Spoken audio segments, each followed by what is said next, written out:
Good day, folks. Uh, I'm Dexter Nathan, and the date is uh, it's the 6th day of August, and the year is 2025.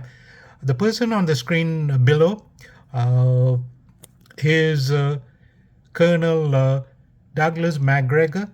I like to listen to him because he's somewhat objective.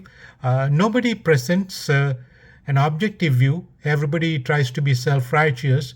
Uh, Especially with regards to the international affairs or the matters on the world stage. Every country, especially, uh, see what's good for you should be good for the others too. Uh, you don't present. Uh, every country is guilty of that, and more so with, I guess, U.S. But let's listen to this. Concluded, I think, accurately, that President Trump really isn't not in charge of anything.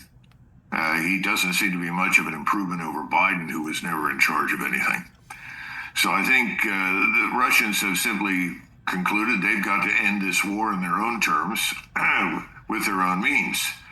And at the same time, they're also watching as the European leaders, people like Merz, as well as Macron and Starmer, are taking very strident anti-Russian positions, announcing, the lifting of any restrictions on the use of missiles, specifically the Taurus, with a 300-mile range or 500-kilometer range, that conceivably could hit Moscow, and saying, well, this is fine, we're 100% behind this sort of thing.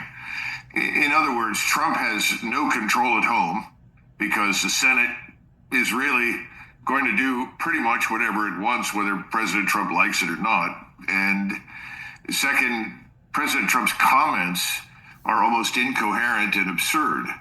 This notion that somehow or another Putin is this bloodthirsty monster all of a sudden that's attacking civilian targets. The opposite is the case. If anybody has been attacking hospitals and civilian targets, it's the Ukrainians, not the Russians.